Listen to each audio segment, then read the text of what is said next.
করব ওই ব্যক্তিকে আমরা আর ডাকবো না। এই সিদ্ধান্ত নিয়ে তারা বিচার শুরু করে দিল।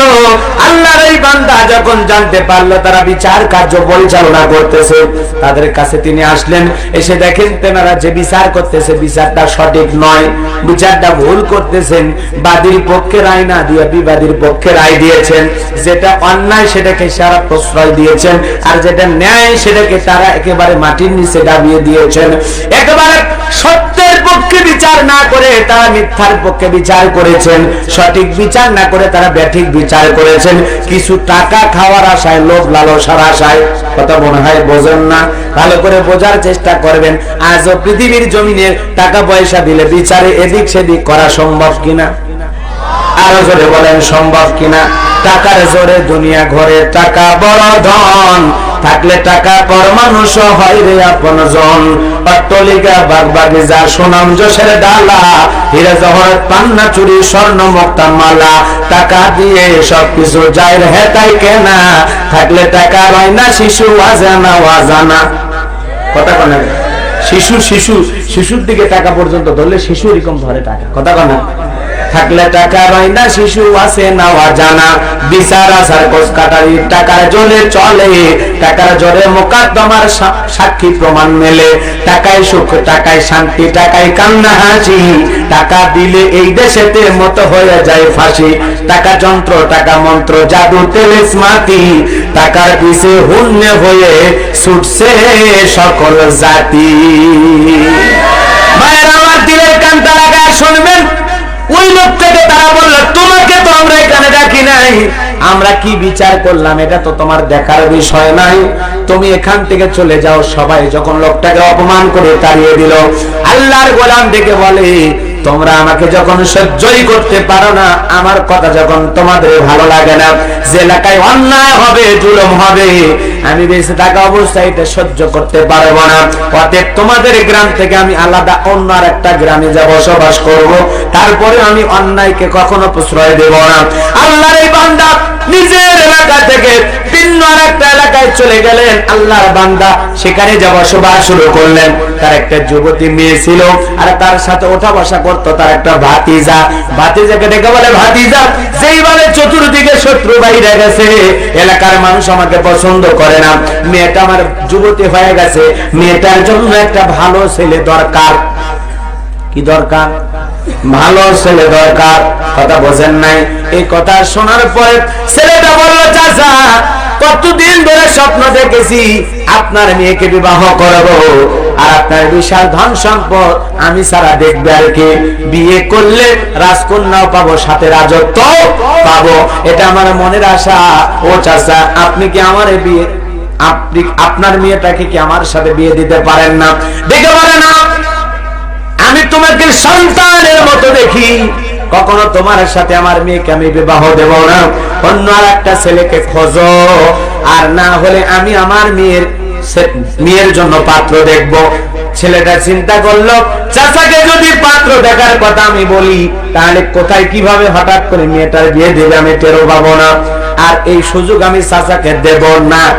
আর ছেলেটা আফসোস করতে লাগলো, হারে চাচার এই সুন্দরী মেয়েটা অন্য আর একটা ছেলের সাথে বিয়ে হবে, তার হাত ধরে ঘুরবে, আর দেখা হলে বলা লাগবে দুলা ভাই আসসালামু আলাইকুম, তা তো হয় না, মেনে নেওয়া যায় না।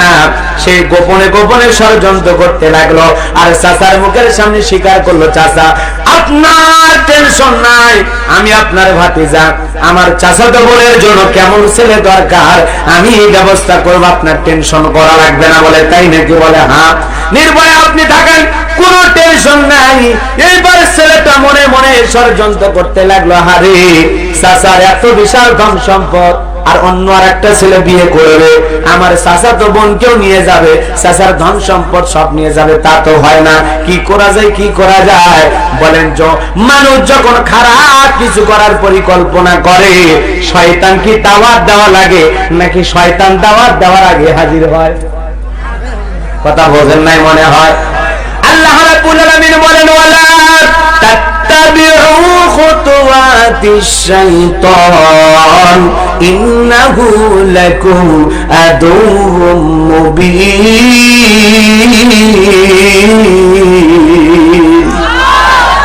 শয়তান তোমাদের শয়তানের পথকে তোমরা অনুসরণ করো না, শয়তান তোমাদের প্রকাশ্য শত্রু, প্রকাশ্য দুশমন। তাহলে বলেন তো সেই শয়তান এইবার হাজির হয়েছে। যুবকের মনের ভিতরে ওয়াসওয়াসা দিতে লাগলো, এ যুবক তুমি কি মানুষ হত্যা করতে পারবা? যুবক বলে প্রয়োজনের তাগিদে তাই করা লাগবে, প্রয়োজনের তাগিদে তাই করা লাগবে। তখন দেখে বলে যুবক, মানুষ হত্যা করার মতো যদি তোমার সাহস থাকে আর কাছে অস্ত্র থাকে, টেনশন তাহলে করো না। রাত্রি যখন গভীর হয়ে যাবে, তোমার চাচাতো বোন যখন ঘুমাবে, তোমার চাচা যখন ঘুমের মধ্যে চলে যাবে, ওই ঘুমের ঘরের রাতের আধারে আস্তে করে যায় তোমার চাচাকে ওই ধারালো অস্ত্র দিয়ে আঘাত করবা, চাচাকে হত্যা করবা। চাচা যদি মারা যায়, চাচার ধন সম্পদ তোমার, চাচাতো বোন তোমার। শয়তানের এই ওয়াসওয়াসা বুদ্ধি এই যুবকটা কাজে লাগানোর জন্য বলতেছে, বুদ্ধি তো খারাপ না, এখন তাই আমার করা লাগবে। রাত্রি গভীর হয়ে গেল, সবার চোখে ঘুম এসে গেছে, কিন্তু এই দুষ্ট যুবকের চোখে ঘুম নাই। কিছু এরকম দুষ্ট যুবক আমার দেশে আছে না নাই? কথা বলেন আছে না নাই? রাত্রি 12টা 1টা 2টার দিকে ইয়াবা ফেন্সিডিল গাঁজা মদ খায়, গাছত ধাক্কা মেরে কয় ভাইজান সাইড দেন। বৌজির দরজা খোলে, অমুকের বাপ তুমি ঢোলকা, কয় মা তুই বুঝবো না যে একটু বেশি মাল খাসি। মদ খায় নিশা করে বউরে কি করে ডাকে? মা কয়ে ডাকে, মা কয়ে ডাকে। আর ওরা গাজার কুলকিতে টান মারে, মজা নেয় আর বলে গাজায় টান মারলে নাকি মাইয়া মানুষ দেখা যায়। নাউজুবিল্লাহ কোন? গাজায় টান মারলে নাকি আকাশে ওরা যায়। নাউজুবিল্লাহ কোন? কি একটা ভুল ভাল কথা বইলা নিশার সাগরে ওরা ডুবে থাকে, ওরা নিশার নৌকা চালায়। কথা কোন ঠিক কিনা? দিলের কান্তা লাগায় শুনবেন বাজান, যে কথা বলতে চাচ্ছিলাম।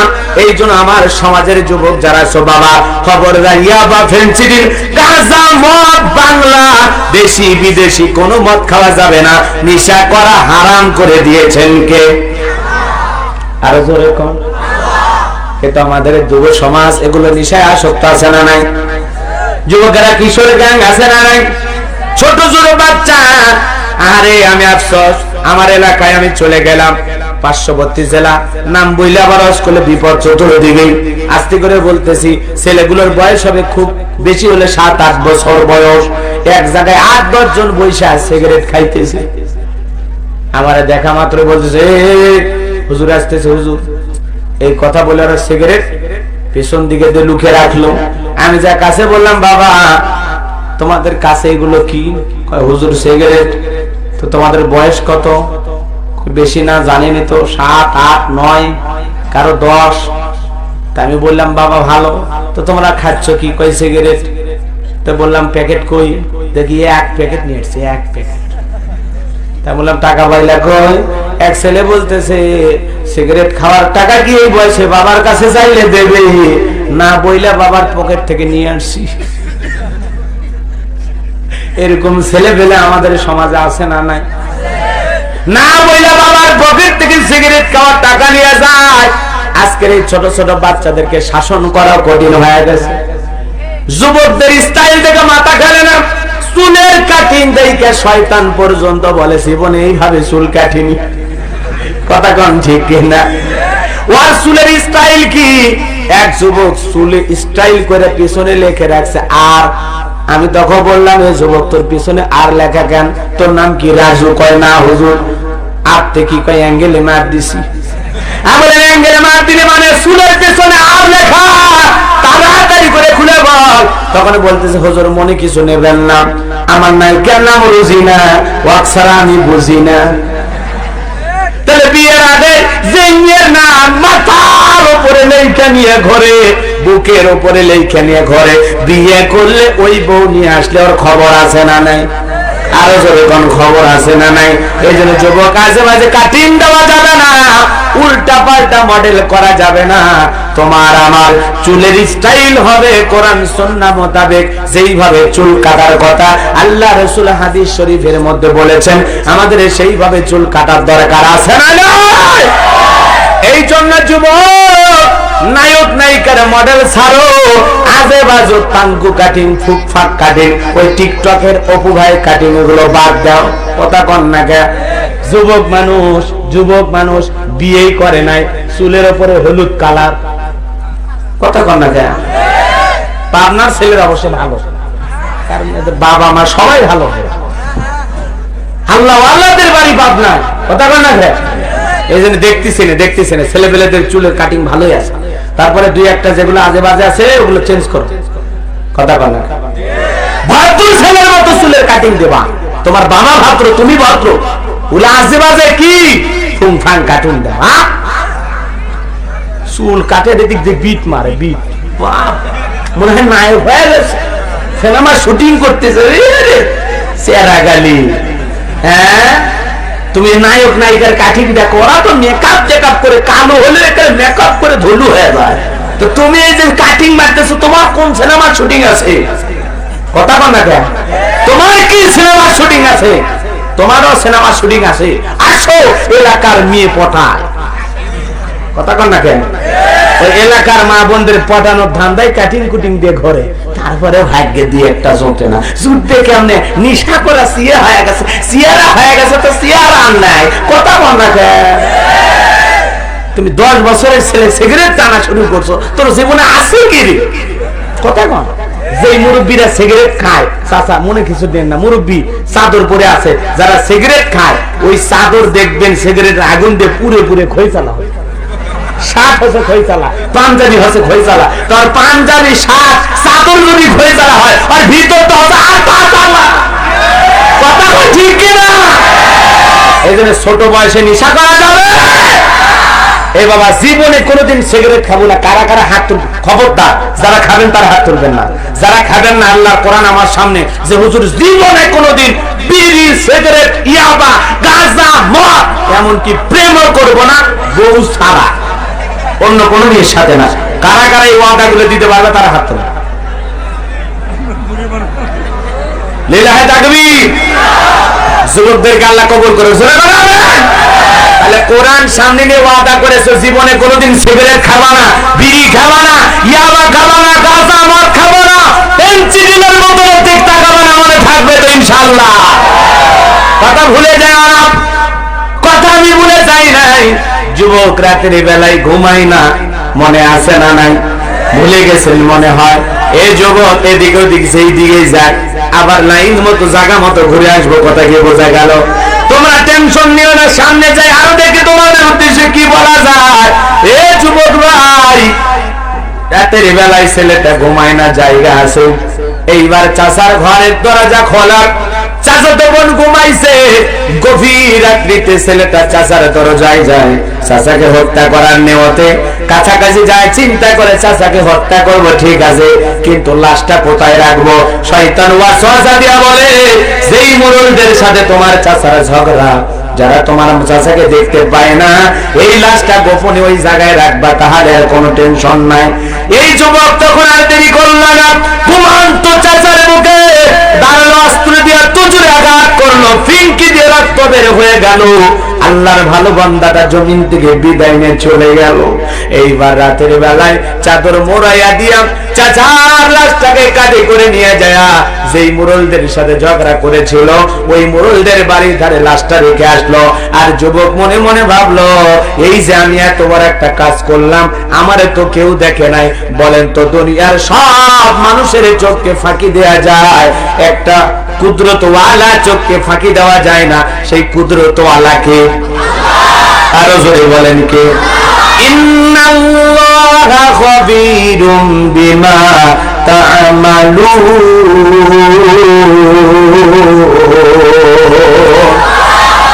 সকল খবর জানে কে?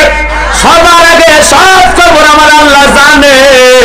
এই জন্য যুবক, দিনের আলোতে বলো, রাতের আধারে বলো, গোপনে বলো, প্রকাশ্যে বলো, বাতিনি হয়ে বলো, যেখানেই বলো না কেন, অন্যায় অপরাধ গুনাহের কাজ আমরা যা করি না কেন, সমস্ত গুনাহগুলো লিপিবদ্ধ হচ্ছে, কথা বলেন ঠিক কিনা? এই জন্য আমরা গোপনেও গুনাহ ছেড়ে দেব কার ভয়ে? প্রকাশ্যে গুনাহ ছেড়ে দেব কার ভয়ে? যাদের দিলের ভিতরে তাকওয়া আছে, আল্লাহর ভয় আছে, আল্লাযীনা ইযা যুকিরাল্লাহু ওয়াজিলাত কুলুবুহুম যারা ঈমানদার তাদের সামনে যখন রবের নাম উচ্চারণ করা হয় ভয়ে তাদের অন্তর আত্মা কম্পন সৃষ্টি হয়ে যায়, তারা আল্লাহকে ভয় পায়। আর যারা আল্লাহকে ভয় পায় তারা কখনো গুনাহের কাজের দিকে অগ্রসর হতে পারে না, তারা গুনাহমুক্ত জীবন যাপন করবে। কথা বলেন ঠিক কিনা? দিলের কানটা লাগা শুনে ও পাবনা চাঁদ মহলের মুসলমানেরা, এ তরুণ যুবক ভাইরা, ভালো করে আলোচনা করো, খেয়াল করে শোনো। এইবার পরের দিন সকাল হয়ে গেল, চাচাতো বোন ঘরে ঢুকে দেখে বাবা নাই, আশেপাশে খুঁজে বাবা নাই। এইবারে চাচাতো ভাইকে ডেকে বলে ভাই এখানে ওখানে সব জায়গায় খুঁজলাম, বাবারে তো পাই না। বলে চাচা আমার ভালো মানুষ গেল কোথায়? বলে তাড়াতাড়ি করে ওঠেন, চলেন তো আমার আব্বা জান একটু খুঁজে নিয়ে আসি। এইবার দুইজন মিলে খোঁজা শুরু করলো। খুঁজতে খুঁজতে ওই যুবক ডেকে বলে শোনো এখানে খুঁজে লাভ নাই, ওই চাচা ওই গ্রামে হয়তো বা যাইতে পারে, কারণ আকান্তই করছে গোটা কন্যাকে। এই জন্য আকার ইঙ্গিতে প্রকাশ করে বলতেছে ওইখানে গেলে হয়তো বা চাচারে পাবো, চলো তো আমরা যাই। দুইজন মিলে চলে গেল, যায় ঠিক যেই জায়গায় লাশ রেখে এসেছে দেখেও না দেখার ভান করে ওই যুবক খুঁজতেছে, আর ওই মেয়েটা খুঁজতে খুঁজতে তাকায় দেখে কে যেন চাদর মোড়ে ওখানে পড়ে আছে। চাদর মুখ থেকে টান দিয়ে দেখে রক্তাক্ত অবস্থায় তারা বাবা পড়ে আছে। তখন দেখে বলে চাচাতো ভাই এই দিকে আসো, বাবারে কে যেন মাইর ওই জায়গায় ফেলায় গেছে। ও বাবা তুমি ছাড়া আমার কেউ নাই বাবা। এই কথা বলে মেয়েটা বাবার শোকে হাউমাউ করে কান্না শুরু করে দিল। মেয়েটা কান্দে কারণ মেয়েটার কে মারা গেছে। আরো জোরে বলে বাবাকে হত্যা করা হয়েছে। মেয়েটা কান্না করে হাউমাউ করে কাঁদে আর বলে বাবা ওই রাইখা গেলা, কার কাছে রাইখা গেলা বাবা? তুমি ছাড়া তোমার দুনিয়াতে আর কেউ ছিল না রে বাবা, তোমারে কে মারলো, কারা মারলো বাবা? এই কথা বলে মেয়েটা কান্নাকাটি করে। ওই ছেলেটা দৌড়ে এসে বলে কি হয়েছে, কেন কান্না করো? বলে চাচুতো ভাই তাকায় দেখো কে যেন আব্বারে মাইরে জায়গায় ফালায় গেছে। বলে তাই নাকি? বলে হ্যাঁ। এইবার দেখে ছেলেটা হাউমাউ করে, ছেলেটাও কান্না শুরু করে বলে কে আমার চাচারে মারলো, কে মারলো? আমার চাচা তো বড় ভালো লোক ছিল। কারণ মেয়েটার কান্না অরিজিনাল আর ছেলেটার কান্না হলো পুরাটাই অভিনয়।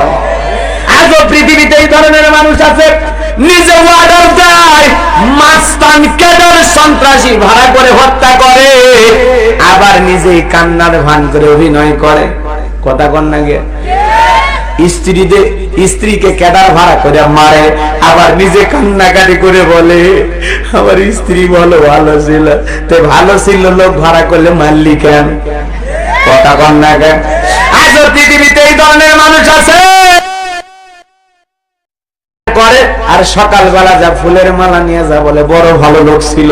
ভালো লোক ছিল তাহলে ক্যাডার সন্ত্রাসী দিয়া জোর করে জুলুম করে কেন মারলি? কথা কন না? তার মানে কি ছিল? মানুষ মাইরা হত্যা করে কান্নার অভিনয় করে, ওদের অভিনয় দেখে ভোলা যাবে? কথা মনে বোঝেন না? বিরাট বড় অভিনয় জানে ওরা। রাগ করেন না বাজান গো আমার। মেয়েটা কান্না করে, যুবক কান্না করে, মেয়েটার কান্না অরিজিনাল, কারণ মেয়েটার তার বাবারে হারায় ফেলছে। আর যুবকের কান্নাটা অভিনয়, কারণ যুবক নিজের হাতেই মারছে। কথা কন না গে? এইবার যুবক আর মহিলা মেয়েটা যখন কান্নাকাটি করে, যেই বাড়ির পাশে লাশটা রেখে এসেছে ওই বাড়ির মোড়ল বের হয়ে বলে ভাতিজা কারে ধরে কান্দো? কই খবর টের পাও না? চাচারে মারছো তো মারছো, লাশটা আবার এখানে রাইখা দিছো। তুমি আমার চাচারে হত্যা করেছো, কি মনে করো চাচার দুনিয়াতে নাই? আমি ভাতিজা বেঁচে আছি যতদিন এই হত্যার রায়, এই হত্যার মামলা চলবে ততদিন। মনে করো না তোমাদেরকে ছাড় দেব। আমার চাচারে মারছো, তোমাদের বিরুদ্ধে আমি মামলা দায়ের করব। কেন তোমরা আমার চাচারে হত্যা করেছো? কি মনে করছো চাচার দুনিয়াতে কেউ নাই? আমি ভাতিজা আছি, তোমাদেরকে দেখেই ছাড়বো। কথা আছে চোরের মায়ের? কথা বল না কে? চোরের মায়ের বড় গলা। এ তো নিজেই হত্যা করছে, আবার কেমনে হুমকি ধুমকি দেয়? কথা কন ঠিক কিনা? দিলের কানটা লাগা শুনবেন। মুরুলেরা ডেকে বলে এ যুবক সাবধানে কথা বলো, এই মাত্র আমি ঘুম থেকে উঠলাম, কখন তোমার চাচারে হত্যা করলাম? বলে হত্যাও করছো, আবার লাশটা নিজের বাড়িতে রাখছো, আবার বলো আমি হত্যা করি নাই। যতই বলো আমি জানি তোমরাই আমার চাচারে মারছো সম্পদের লোভে। কিসের লোভে? এই কথা বলতে এক কথা দুই কথা তর্ক বিতর্ক হয়ে যায়। চিল্লা চিল্লি করতেছি, তাদের চিৎকার শুনে চতুর্দিক দিয়ে মানুষজন আসতে লাগলো। কি হয়েছে ভাতিজা? বলে আমার চাচারে মারছে। মোড়লকে বলে কি হয়েছে? বলে আমি মারি নাই, ভাতিজা মিথ্যা আমারে দোষ দেয়। এইভাবে তারা কথা বলতে লাগলো। মোড়ল ডেকে বলে শোনো, আমি আশেপাশে লোকজনের কাছে আগে খবর নেই, আমার জানা মতে আমার এলাকায় কেউ এই ঘটনা ঘটিয়েছে কিনা। সমস্ত ছেলেপেলেকে বলে তোরা মারছিস? কয় না মারি নাই। তোরা মারছিস? কয় না মারি নাই। এ তুই মারছিস? কয় না মারি নাই। আশেপাশে যত ক্যাডার মাস্তান ছিল সবাই স্বীকার করলাম আমরা মারি নাই, মারি নাই। তখন বলতেছে ভাতিজা বিশ্বাস কর, তোর চাচারে আমরা কেউ হত্যা করি নাই। বলে হত্যা করো নাই? তাহলে লাশটা তোমাদের এলাকায় আমার চাচা মারা গেছে, তোমরা হত্যা করেছো এটা আমি বিশ্বাস করি, বিদায় তোমাদের বিরুদ্ধে হত্যা মামলা দায়ের করব।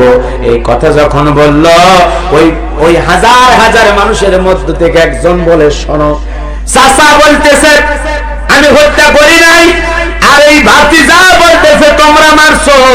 এই দুইটার সমাধান যদি তোমরা পেতে চাও, কে হত্যা করেছে আসল হত্যাকারীর মুখোশ যদি উন্মোচন করতে চাও, কে হত্যা করেছে সত্যিকারী হত্যাকারী যদি ধরতে চাও, তাহলে এই জামানায় একজন পয়গম্বর